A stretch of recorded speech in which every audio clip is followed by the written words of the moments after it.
What's up, YouTube? Back again with another video.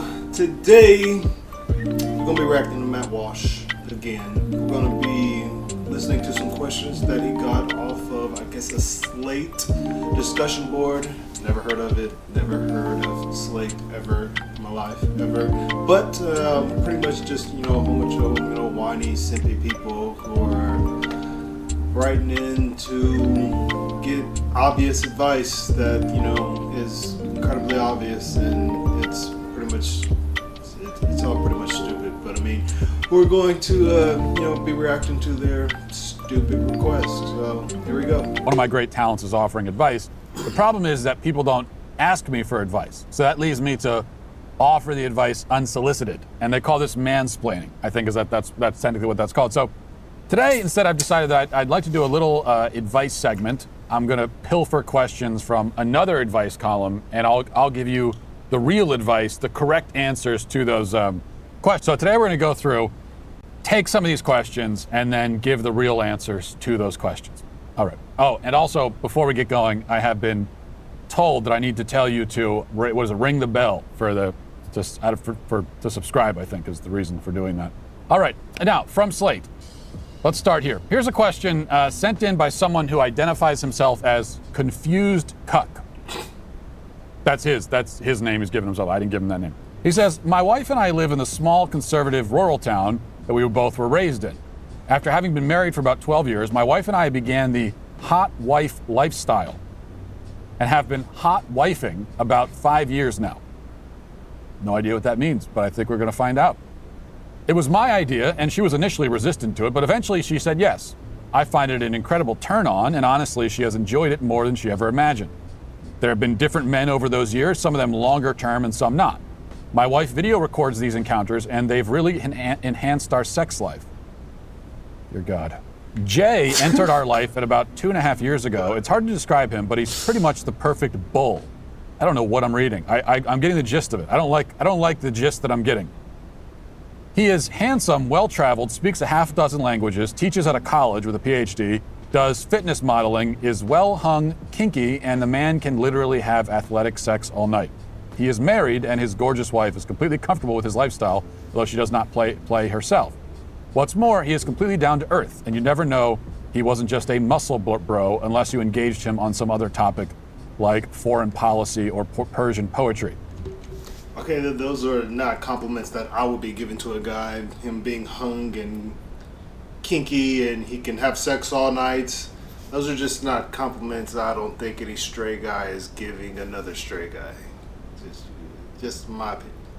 It's a joy watching him with my wife or on video occasionally. What's more, I really enjoy him as a person. My wife and I have 2 kids and they absolutely adore him and his wife and constantly ask to go visit them. Okay, you know what? Okay, 2 things. You have a crush on this guy, so like maybe you're gay. And second, why are your children meeting him? That is so weird. And thirdly, hot girl lifestyle, that's not a thing. It's not a thing. Like, that's something that's made up. Don't try to convince me that is something that is a real thing. Like, stop it. This actually goes on much longer than what I just read there. This is like a whole novel from this guy. I don't even know what the question is. If the question is, am I a deranged, disgusting degenerate? The answer is yes. I can just give that's a yes, no. I can just tell you it is right away. I don't need whatever other question there might be. I don't need to know what it is. Listen, this is not okay. No part of this is okay. No part of this is acceptable. It should literally be illegal.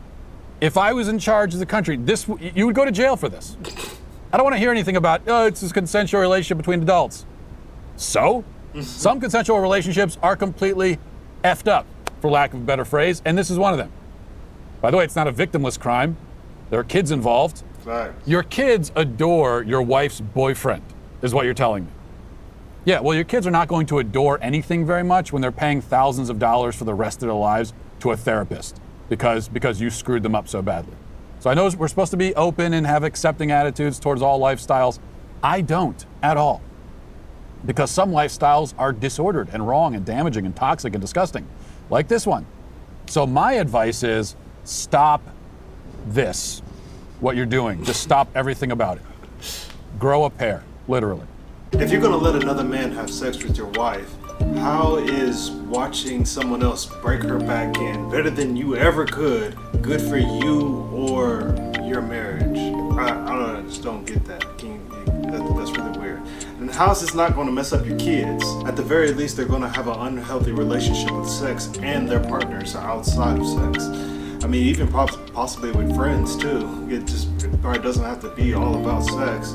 I mean, once they get a little bit older and start understanding that, hey, you know, what my parents was doing was kind of weird, because people in the outside world are going to be like, hey, you know, that's kind of weird, then they're going to obviously resent you, you know, be mad at you, and you're just going to have to deal with that, right? Preferably your own pair. Facts. All right, so that was sufficiently traumatizing. Let's read something else. This is from someone who goes by No Splitting the Difference. She writes, I'm one of those letter writers who probably just needs to hear someone say what I already know. A few months ago, I ended a 5-year relationship with someone that I loved dearly because I couldn't see a way to agree on a future family. When we talked about kids earlier in the relationship, my perception was that both of us were pretty ambivalent. Now it seems clear that becoming a dad someday is important to him. Meanwhile, my ambivalence has drifted toward being child-free. If baby fever hasn't hit me yet, it's just not going to, right? Everyone told me I'd change my mind when I was older, but now I'm 32 and I still don't see the appeal of having kids. The stress of wondering whether we have a future together was really affecting me, so I called it off. At the same time, he's my best friend. I love him with all my heart. It's hard to imagine ever having that with someone else. Did I do the right thing? Is there any middle path for this, for us, that I don't see? And how were we able to misunderstand each other for so long? All right. So your problem with this guy, you love this guy, he's your best friend, and your problem with him is that he's responsible and wants to have a family? That was the deal breaker? Most people aren't going to tell you this, or won't put it to you like this. But the fact is that the reason you don't see the appeal of having kids is that you're selfish. That's the reason. I mean, that really is the reason. We could try to dress it up all we want and say, oh, there are other reasons why. No, that's 99.9% of the time, someone who's an adult, doesn't, especially in their 30s, doesn't want to have kids still. It's just because they're selfish. They're pathologically selfish. That's the reason almost always. You know, you like your freedom. God, am I selfish for not having kids at my age? I want to have kids. Does that count for anything? Maybe. I don't know. It should count for something, because I want to. I'm intentional about it. But I haven't. So I'm selfish. Maybe. Who knows? Quote unquote. You don't want anything tying you down. You want to be able to spend money on vacations and that sort of thing. And that's why you don't want to have kids. Well, the problem, and what you have to realize, is that a life lived only to serve yourself is not fulfilling. It can be distracting, though, right? If your life is fundamentally empty because you only focus on yourself, then the good thing is that you have time and money to distract yourself, and so you can take all the vacations and buy all the fancy stuff. But the problem is that eventually life slows down. Maybe not yet for you, but it does eventually, and the distraction techniques don't work, and now you're left alone with the emptiness. And at that point, when that happens, your options are limited. You know, when people say you'll regret it when you're older, they don't mean 32, okay? They mean like 52. And at that point, it's too late to have kids. What will happen is you will regret it, because you will be alone and old, and you will die alone. And when you finally do die, no one's going to care, because you don't have anyone around to even grieve your loss. Good news is that you're only 32, so you can still change courses. Maybe go find that guy who you love so much and super responsible and wants to be a father. Maybe go find him. Maybe go get him back. Sounds like y'all had one conversation and then you never had the conversation again. I mean, you went 5 years and had the conversation once, obviously. You never really had the conversation again until the end of the marriage, so it just sounded like you wanted to break up with him for whatever reason. But then again, like, you're 32, and that's 5 years of your life that you're not about to get back. Why don't you just go back to him? Say that, yeah, I messed up, blah, blah, blah, but, you know, maybe I can consider kids. Because you really need to stop being selfish and just have a kid. Like, this guy that you like, that you're in love with, you call him your best friend or whatever, like, that's the guy that you need to have kids with. That's the guy that you need to stay with for the rest of your life. The next guy after that is not going to compare. You're going to be thinking about that next guy or that last guy over and over and over again, and the new guy is going to suffer from that. So stop being selfish, go back to the guy, give him a child if you still can, and live happily ever after. Here's another one. It says, wife spent life savings.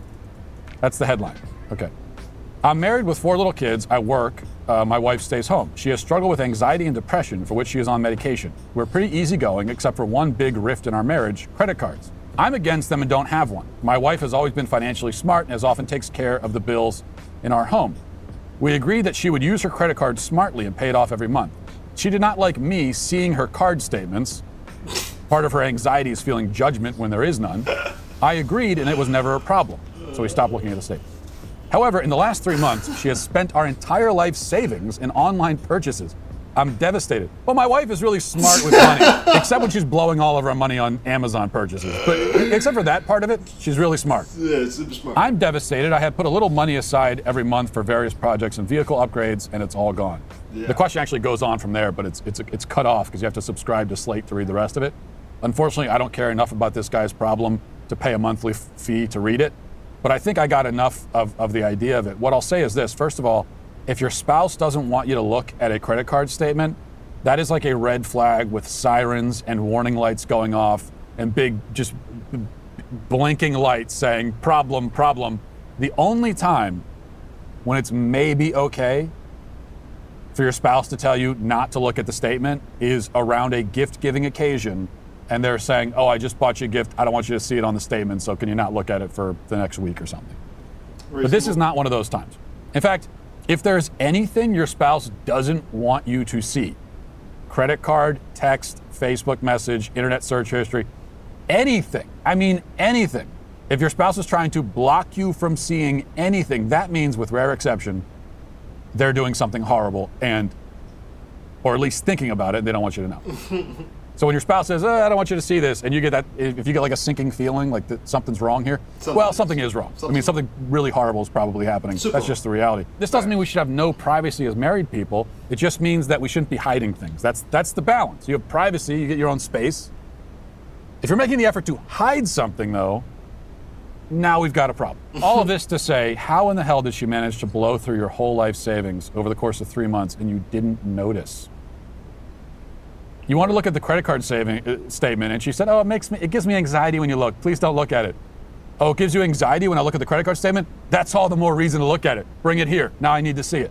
Yeah. So I guess you were afraid of coming off as patriarchal or something if you spoke up, so you didn't say anything, and now you're broke. This is what happens. And guess what? You're the one who works and earns the paycheck. So your wife has lost her credit card privileges. Forever. That's the consequence when you plunge your family into destitution because you want to buy stuff from Amazon. Take the credit cards, you give her a monthly allowance, like a child. You don't want to have to do this, but you're not working every day to support your wife's Amazon shopping sprees, are you? So she did that to herself, and you did it. You're both at fault. Look, putting her anxiety and emotions above working together for your financial future was your first mistake, bro.